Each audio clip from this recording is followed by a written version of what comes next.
বাংলাদেশে অ্যাকশনে ঝাঁপিয়ে পড়লো ভারত। বিবিসি যে নিউজকে কনফার্ম করেছে, আমি দুপুরবেলা বলেছিলাম ভারত এই পরিস্থিতিতে নিঃসন্দেহে ঝাঁপিয়ে পড়বে। আজকে সেটাই বলা হচ্ছে, যেখানে বলা হচ্ছে আজকে সন্ধেবেলায় অর্থাৎ মঙ্গলবারই ভারতের পক্ষ থেকে এক মেডিকেল টিম বাংলাদেশে পৌঁছে যাবে, যারা যারা পুড়ে গেছেন সেই বার্ন ইউনিটের দায়িত্ব টেক ওভার করতে পারে।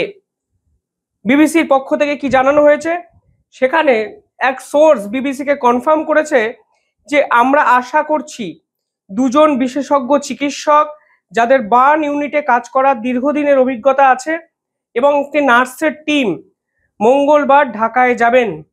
পরবর্তীকালে বলা হয়েছে পাঠানো হচ্ছে মেডিকেল ইকুইপমেন্টও, এরপর প্রয়োজন অনুযায়ী আরও চিকিৎসকরা যাবেন। এবং বাংলাদেশের এই অবস্থার পর স্বয়ং ভারতবর্ষের বিদেশ সচিব বিক্রম মিস্ত্রি সরাসরি মোহাম্মদ ইউনূসের দপ্তরকে ফোন করেন এবং প্রথম থেকে ভারত বাংলাদেশের এই বিপদগ্রস্ত পরিস্থিতিটাকে উতরে দেওয়ার চেষ্টা করছেন। আজকের দিনে দাঁড়িয়ে মোহাম্মদ ইউনূস কি ফের ভারত বিরোধিতা করবেন, নাকি সকলের সামনে ক্ষমা চাইবেন? তো তিনি বলবেন সত্যি দেশ চালানোর মতো ক্ষমতা আমার নেই। তিনি বলবেন আমি নির্লজ্জের মতো শুধু ভারত বিরোধিতা করে ক্ষমতায় থাকতে চেয়েছিলাম, আর আজকে দেখুন ভারতই নিরীহ শিশুদের বাঁচানোর জন্য ঝাঁপিয়ে পড়ছে বাংলাদেশে। কোথায় পাকিস্তান, কোথায় চীন? পাকিস্তানকে নিয়ে তো সন্ত্রাসবাদের ছক কষা হয়েছিল ভারতের বিপক্ষে। অপারেশন সিন্দুর যখন চলছিল, পাকিস্তানের কূটনীতিবিদদের সঙ্গে মিটিং করেছিলেন মোহাম্মদ ইউনূসের একাধিক সচিব। আজকে সেই সচিবরা কোথায়? কোথায় গেল বাংলাদেশের এত ভারত বিরোধিতা? যারা কথায় কথায় সেভেন সিস্টার্সকে দখল করার কথা বলতেন, যারা কথায় কথায় শিলিগুড়ি করিডরকে কেটে দেওয়ার কথা বলতেন, যারা কথায় কথায় ভারতের বিভিন্ন ইস্যুতে রাজনীতি খুঁজে ভারত বিরোধিতাকে চরম সীমায় নিয়ে গেছিলেন, আজকে তো তাদের স্বীকার করতে হচ্ছে এটাই ভারত, যে ভারত প্রথম থেকে বাংলাদেশের সাহায্যে ঝাঁপিয়ে পড়েছিল। আজকের দিনে যে দিন মোহাম্মদ ইউনূসের দ্বারা সৃষ্ট গণহত্যা, সেই গণহত্যাকে সাহায্য করতে, গণহত্যার ফলে যারা ক্ষতিগ্রস্ত হয়েছে তাদেরকে সাহায্য করতে সেই ভারতের চিকিৎসকদেরই যেতে হচ্ছে বাংলাদেশে। অনেক বিদেশি পরিচিতি, অনেক কিছু করার প্রতিশ্রুতি, অনেক বিদেশ নীতি, সমস্ত কিছু দেখুন একটি ঘটনায় সকলের কাছে কিন্তু মুখোশটি খুলে গেল। বাংলাদেশের মানুষ বুঝতে পারলেন মোহাম্মদ ইউনূসের থেকে বড় ধাপ্পা বাংলাদেশের রাজনীতিতে আর কেউ আসেননি। তিনি কথায় কথায় ভারতের এগেনস্টে স্টেটমেন্ট দিতেন। তিনি বলতেন সেভেন সিস্টার্স ল্যান্ডলকড বাংলাদেশ দ্বারা। চীনকে তিনি ডেকে এনেছিলেন বাংলাদেশে, এমনকি শিলিগুড়ি করিডরের কাছে একটি এয়ারবেস, যে এয়ারবেসকে ডেভেলপই করছিলেন ভারতকে থ্রেট দেওয়ার জন্য, আজকে সেই ভারতই কিন্তু মোহাম্মদ ইউনূসকে বাঁচাতে ঝাঁপিয়ে পড়লেন। আরো স্পেসিফিক্যালি বললে বাংলাদেশের নিরীহ শিশুদের বাঁচাতে ঝাঁপিয়ে পড়লেন। গোটা দিন বাংলাদেশ উত্তাল হলো, শিক্ষা উপদেষ্টার পদত্যাগ চাওয়া হলো, আইন উপদেষ্টাকে ঘিরে ধরে রাখা হলো, প্রেস সচিব মৃত্যুর সংখ্যা নিয়ে মিথ্যে দাবি করলেন।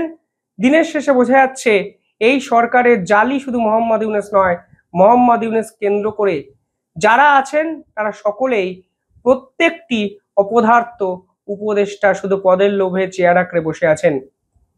এখনো অবধি বাংলাদেশ সরকারের পক্ষ থেকে অফিসিয়ালি জানানো হয়নি যে আসলে কতজন মৃত হয়েছেন, কতজন নিরীহ শিশুর প্রাণ গেছে এই নৃশংস গণহত্যায়। এটা তো দুর্ঘটনা নয়। এই নৃশংস শিশুগুলো যারা অকালে ঝরে পড়লো, সেই ঝরে পড়া প্রাণগুলোর দায়িত্বটা নেবে কে? আজকে ভারত ঝাঁপিয়ে পড়ছে, কিন্তু বড় কি দেরি হয়ে গেল না?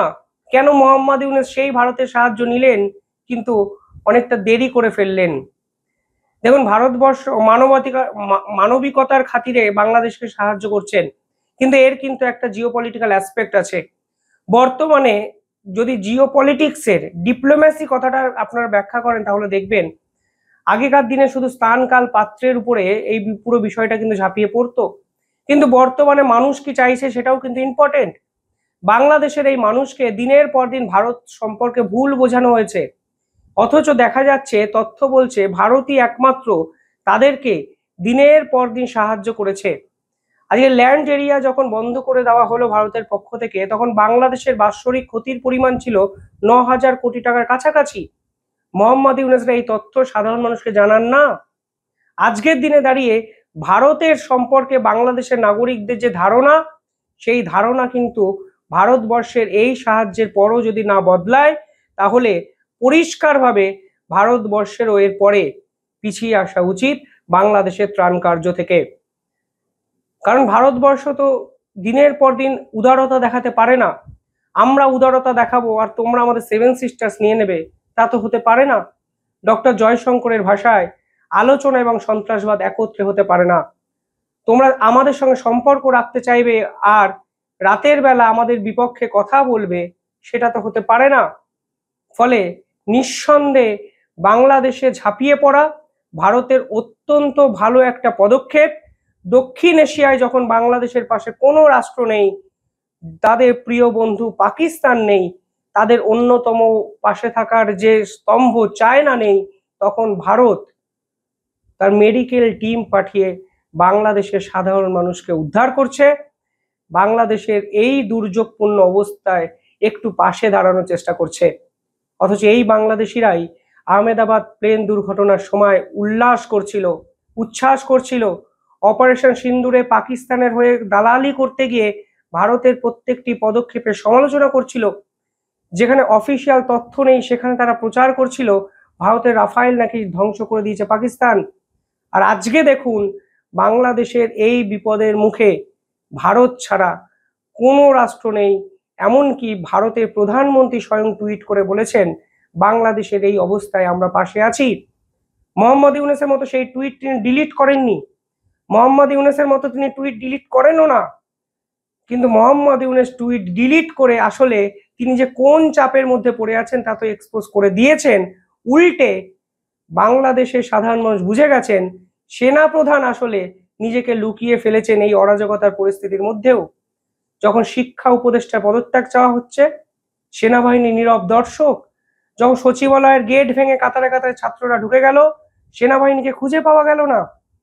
যখন এই একটি দুর্ঘটনায় একটা বিমান স্কুলের ছাদে ভেঙে গেল, সেখানে সেনাপ্রধানের পক্ষ থেকে কোনো বিবৃতি নেই।